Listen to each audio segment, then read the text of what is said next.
Viendo Jesús que había llegado su hora de pasar de este mundo al Padre, habiendo amado a los suyos que estaban en el mundo, los amó hasta el extremo.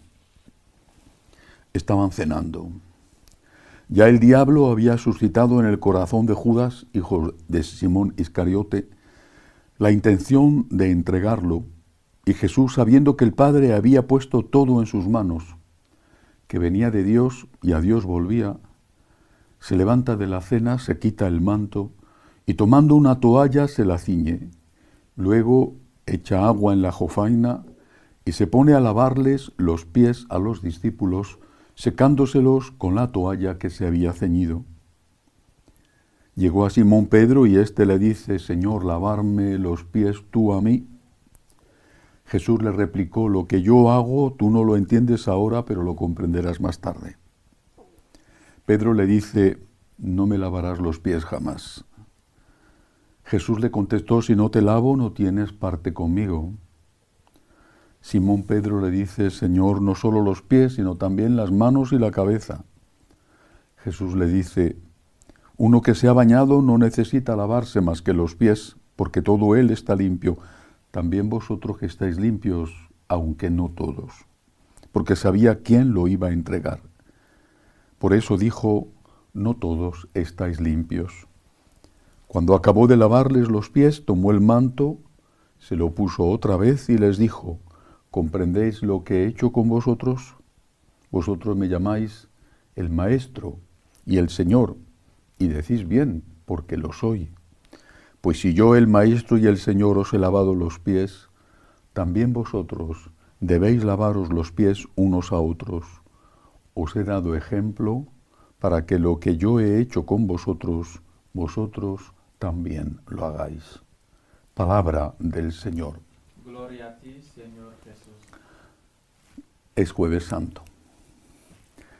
Es el día en el que la Iglesia se recoge en agradecimiento para recordar y renovar aquella primera misa de la historia, aquella última cena que fue la primera misa. Aquella fue la tarde de los regalos, o la tarde de los milagros, porque hubo 3 regalos maravillosos esa tarde, en esa cena. El primero, la institución de la Eucaristía. El Señor se hace presente para siempre en el pan y en el vino consagrado. Presencia real. Allí, en ese pan y ese vino consagrado, allí está Cristo, en cuerpo y alma. Allí está su humanidad y su divinidad. Cristo está realmente ahí, presencia real. Cristo en la Eucaristía. Increíble, insuperable regalo. Ligado a este, el regalo del sacerdocio, porque sin sacerdote no hay Eucaristía. Cristo, sumo sacerdote, elige a los que Él quiere, lo dice el Evangelio, eligió a los que Él quiso. Y ahí, en el uso de ese verbo, hay 2 significados: a los que Él amó y a los que Él quiso, en el sentido de que lo hizo porque quiso, fruto de su voluntad. Eligió a los que quiso, a los que amó, a los que eligió los amó, y porque los amó los eligió. Y eran personas, hombres, todos ellos, hombres, personas pecadoras. Lo vamos a ver inmediatamente después. Lo vamos a ver mañana cuando recordemos la traición de Pedro o la huida llenos de miedo del resto, menos San Juan. Eran pecadores y el Señor lo sabía. Y además lo sabía tanto que lo advirtió y lo anunció. Esta noche me negarás 3 veces, le dijo a Pedro, antes de que cante el gallo. Y sin embargo los amó y los eligió. A esos hombres pecadores, a esos que necesitaban su redención, a esos les eligió como sus sucesores, como apóstoles, como obispos. A esos que no lo merecían, que no tenían méritos propios, que no habían hecho una oposición para conseguir ese importantísimo cargo. Sin embargo, por su voluntad, porque quiso y porque les quiso, les eligió. Segundo regalo. Tercer regalo, diferente. Ya no se trata de un sacramento, Eucaristía, sacerdocio. Ahora se trata de un mandamiento que resume y eleva al resto de los mandamientos, tan importante que es el único que Jesús llama su mandamiento, mi mandamiento, y que viene simbolizado con el gesto del lavatorio de los pies. Os doy un mandamiento nuevo, mi mandamiento, que os améis unos a otros como yo os he amado. La imitación de Cristo en el amor. Amaos como yo, como yo. Hasta en ese momento la moral había tenido varios niveles. El más básico, no hagas lo que no te gustaría que hicieran contigo. La famosa regla de oro que ya, como ley natural, había expuesto de una forma explícita un sabio chino muchos siglos antes. No hagas un precepto negativo, no hagas lo que no te gustaría que te hicieran a ti.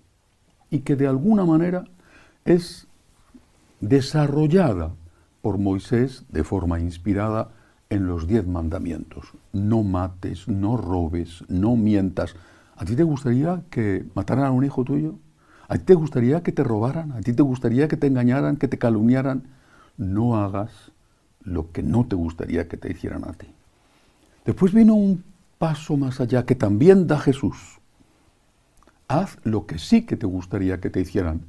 Ama a tu prójimo como a ti mismo. La medida que uses la usarán contigo. El Señor sale del no para pasar al sí. Del no hagas al haz. ¿Qué no te gustaría que hicieran contigo? No lo hagas. ¿Qué te gustaría que te hicieran? Hazlo. No hagas el mal, haz el bien. 2 líneas morales que van mejorando el nivel de exigencia, aumentándolo. No hagas el mal, haz el bien. Pero eso no era todo. Y reserva Jesús para el final, porque lo va a demostrar, además, pocas horas después, en qué consiste eso. Reserva el tercer nivel, que él llama el suyo. Amaos como yo. Ha dicho amaos, y ahora añade como yo. Ha dicho, haz el bien. No te conformes con no hacer el mal, no hagas el mal, haz el bien. Y ahora pone el modelo, haz el bien como yo, amad como yo, imitadme a mí. Y nadie tiene amor mayor que el que da la vida por sus amigos, y él va a hacer precisamente eso, dar la vida por nosotros, que somos sus amigos. La tarde de los regalos. Sabemos lo que significa, y sabemos que ante un regalo, ante una gracia, solo se puede responder con una acción de gracias. Por lo tanto, la tarde del agradecimiento, eso es la Eucaristía, la acción de gracias de aquel que se sabe amado sin mérito propio por Dios, sea laico, sea sacerdote, sea mujer, sea hombre, sea joven o sea anciano, de aquel que cree en el amor de Dios y se sorprende, se maravilla cuando descubre lo que es la Eucaristía, descubre que ha creado el sacerdocio a su servicio y descubre que tiene ahora ya un modelo para saber cómo tiene que comportarse en la vida y que cuenta con la gracia de Dios para hacerlo. Hasta aquí una parte de la meditación que quiero hacer hoy en este Jueves Santo. Quiero añadir dos cosas. Primera, ¿qué hubiera ocurrido si el Señor no hubiera instituido estos sacramentos y este mandamiento en el Jueves Santo? ¿Qué hubiera sucedido? ¿Qué sería de nosotros en la Eucaristía? Durante la persecución de Diocleciano, en una pequeña población del norte de África, Abitene, el procurador, el encargado por Diocleciano para visitar aquellas poblaciones y exigir el cumplimiento de su edicto, entregar los libros sagrados, eso lo tenían que hacer los sacerdotes, y muchos sacerdotes apostataron, muchísimos. Y además ofrecer el incienso al emperador. Pues bien, en aquella población Abitene, el sacerdote apostató. Era un sacerdote apóstata. Tenía miedo, entregó los libros sagrados, hizo el ofrecimiento del incienso ante la estatua del emperador, apostató. Pero no todos los laicos lo hicieron. Algunos se reunían en secreto, se reunían como podían, y uno de los sacerdotes estaba con ellos escondido en esas celebraciones, hasta que fueron descubiertos. Entonces el prefecto les dijo: no quiero derramamientos de sangre y solamente os pido una cosa, que se acaben estas reuniones. No pido nada más. Ya he cumplido con la recogida de los libros sagrados que vuestro sacerdote principal me ha entregado. Ahora os pido que no os volváis a reunir para celebrar vuestro culto. Solamente os pido esto. Aquel grupo de laicos, una treintena, se reunieron, hablaron entre ellos y después se dirigieron al gobernador y le dijeron: mátanos. Pero ¿cómo? Si no quiero mataros, contestó el prefecto que buscaba a los cristianos escondidos. Es que no quiero mataros. Basta con que no os reunáis a celebrar vuestro culto, nada más. Mátanos. ¿Pero por qué? Contestaron: esto es histórico. Es que sin la Eucaristía no podemos vivir. ¿Qué hubiera ocurrido si el Señor no hubiera permanecido como está, escondido en su sagrario? ¿Qué hubiera sucedido? ¿Qué hubiera pasado? ¿Qué pasaría? ¿Qué pasa en nuestra vida si no pudiéramos comulgar? No podríamos vivir. Alguno seguramente vive muy bien, pero cuando has gustado la Eucaristía, no puedes vivir sin ella. Claro, para muchos eso es algo tan accesorio que no van a misa nunca, o dice que son cristianos que a su manera, o peor, o cosas peores que hacen, que es ir y comulgar sin poder comulgar. Pero para muchos de nosotros, sacerdotes y laicos, incluso cuando vemos apostasías a nuestro alrededor, tenemos que proclamar y decir: sin la Eucaristía no podemos vivir. Es el Señor desde el sagrario el que dice y nos dice, te dice: ven a mí tú, que estás cansado y agobiado, yo te aliviaré. Y esto lo cumple. ¿Cuántas lágrimas ha enjugado Él, estando en el sagrario de todos aquellos que han ido a postrarse de rodillas con tanto agobio, con tanto sufrimiento, con tanto miedo? ¿Cuántas lágrimas? ¿Cuánta esperanza? ¿Cuánta fuerza? ¿Cuánta reconciliación? ¿Cuántos milagros? ¿Cuánta generosidad ha puesto en el corazón de los que acudían allí? Sin la Eucaristía no podemos vivir. Y yo estoy seguro de que no solamente yo, seguramente también tú lo firmas y lo confirmas. No puedo y no quiero vivir sin la Eucaristía. Ni puedo ni quiero vivir. Y si no hubiera instituido la Eucaristía y no hubiera instituido el sacerdocio, ¿qué ocurrirá cuando no haya sacerdotes? Hay poquísimos, cada vez menos. Cada vez menos. Y tú quizá tienes todavía la posibilidad. ¿Qué ocurrirá cuando no haya sacerdotes? ¿Quién perdonará los pecados? ¿Quién instituirá la Eucaristía? ¿Quién enseñará? ¿Quién lo hará en el nombre de Cristo? ¿Quién te dirá a ti con tu carga a veces insoportable? ¿Quién te dirá, vete en paz? Cristo te ha perdonado. ¿Quién te dirá, yo te absuelvo de tus pecados? ¿Quién te dará la comunión? ¿Quién? En una ocasión, San Francisco de Asís, un verdadero y gran santo, en uno de sus viajes por las aldeas y los pueblos de Italia, llegó a una pequeña población en la cual el sacerdote vivía con una mujer, tenía una concubina. El pueblo pequeño lo sabía. Ante la llegada de aquel que todos consideraban ya un santo en vida,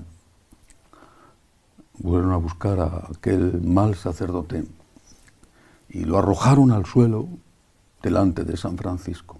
Le explicaron su pecado. Aquel hombre estaba avergonzado, en medio del polvo, del barro, barro por dentro, barro por fuera, temiendo quién sabe qué ante esa congregación de vecinos que como había sucedido siglos antes con la adúltera, querían apedrearle, no físicamente, pero sí moralmente. Pensaban que San Francisco iba a hacer quién sabe qué exorcismo, maldición, castigo. San Francisco vio a aquel pobre hombre allí, se arrodilló ante él, buscó sus manos, que quizá ese mal sacerdote tenía cubriendo su rostro por la vergüenza o para evitar un golpe en su cabeza. Buscó sus manos, llevó sus labios a ellas, las besó, y aquella pequeña multitud llena de ira, pecadores que querían matar a un pecador, les dijo, estas manos consagran al Hijo de Dios y yo no quiero saber otra cosa. Jesús sabía que estaba eligiendo hombres pecadores. No estoy con esto justificando nada, ¿no? Que no me venga nadie diciendo, es que la pederastia. Aquellos no eran pederastas y la inmensísimísima mayoría de los sacerdotes tampoco lo somos, pero sí que somos pecadores.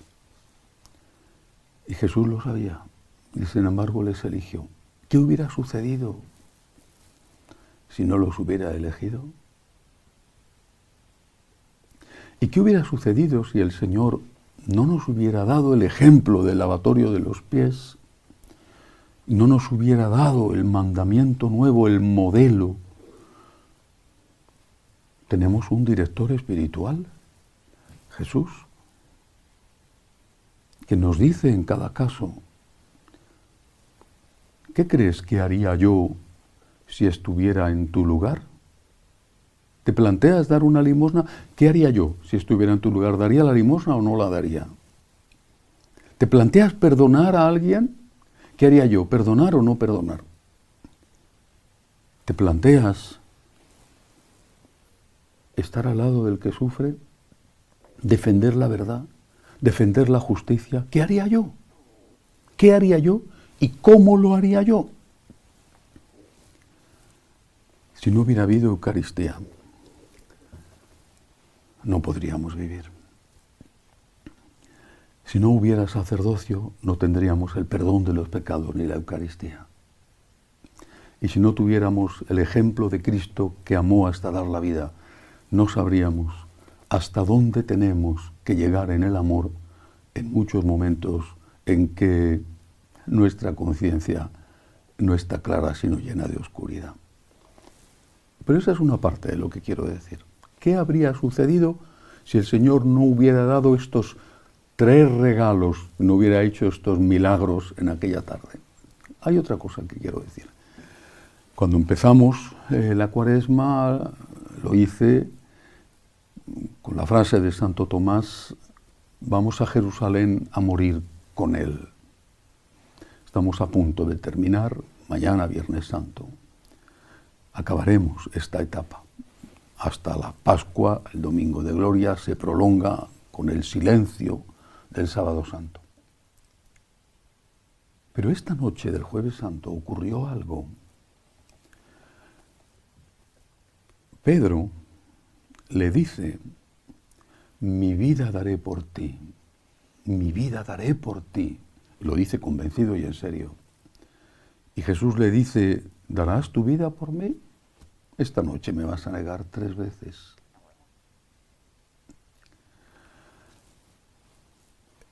¿Vamos a acompañar a Cristo a la cruz? ¿Estamos dispuestos a dar la vida por la Eucaristía? ¿Por los sacerdotes? ¿Por imitar a Cristo en su amor? ¿Estamos dispuestos de verdad? Y si estamos dispuestos y le hemos dicho como Pedro: mi vida daré por ti, ¿por qué no ir a misa cada día? Yo no lo he entendido nunca, nunca. Uno de los mejores recuerdos de mi primera juventud antes de entrar en el seminario es el de aquel verano en que iba todos los días a misa andando para poder estar con Jesús en la Eucaristía. Y tenía que ir 2 horas de ida y 2 horas de vuelta para poder llegar a la hora en que estaba la misa en la parroquia, que era muy temprano. Lo digo y seguramente no hubiera sido capaz de hacerlo porque me lo hubiera impedido mi madre, pero hubiera ido descalzo. No podía vivir sin la Eucaristía. Yo no empecé a ir a misa cuando entré en el seminario. Entré en el seminario porque iba a misa cada día. Le decimos a Jesús: mi vida daré por ti. Le decimos: te quiero, llenos de entusiasmo. Qué poco creo en el entusiasmo. Tenemos sentimientos. No son sentimientos, es sentimentalismo. Mi vida daré por ti. ¿Y por qué no vas a misa cada día? Si no puede, que es otra cosa, pero ¿de verdad no puedes? Al menos mírala por televisión. Mi vida daré por ti. Mentiroso, mentiroso. ¿Cuánto tiempo hace que no te confiesas? Mi vida daré por ti. ¿Cuántas comuniones sacrílegas en pecado mortal? Y qué silencio ante esas comuniones sacrílegas que sabes que se producen y que no haces nada, ni siquiera una palabra. No tienes poder para impedirlo, pero al menos una palabra a esa persona que conoces, que es un familiar tuyo, decirle: esto no lo puedes hacer. Al menos una palabra para que sea consciente, aunque la respuesta sea agresiva, porque son muy agresivos. Mi vida daré por ti, mi vida daré por ti. Falso, hipócrita, mentiroso. Mi vida daré por ti. ¿Y la imitación de Cristo? Y la imitación de Cristo en el amor a María, en el amor al Padre. La imitación de Cristo en el amor al prójimo. La imitación de Cristo en la limosna, en la oración, en el cumplimiento del propio deber, en el amor a la familia. Mi vida daré por ti. Pedro estaba convencido, y cuando le decimos eso, también nosotros que estamos convencidos. Pero el Jueves Santo y lo que ocurrió allí, y después el Viernes Santo, nos pone delante de la realidad. ¿Sentimientos o sentimentalismo? ¿Palabras vacías o palabras que con la gracia y la ayuda de Dios queremos que sean realidades? Sabemos lo que ocurrió el Jueves Santo y nunca podremos agradecerlo lo suficiente. Eucaristía, sacerdocio, el mandamiento del amor a imitación de Cristo. Sabemos lo que ocurrió y sabemos cómo sería nuestra vida si eso no hubiera sucedido. Pero ¿qué hacemos para defenderlo? ¿Qué hacemos ante la Eucaristía? ¿Qué hacemos ante el sacerdocio? ¿Qué hacemos con el mandamiento nuevo? Mi vida daré por ti, dijo Pedro esa noche del Jueves Santo. Y Jesús le dijo, esta misma noche me vas a negar 3 veces antes de que cante el gallo. Pidámosle al Señor la fuerza que necesitamos para no negarle nunca y su misericordia cuando por desgracia eso lo hacemos. Que así sea.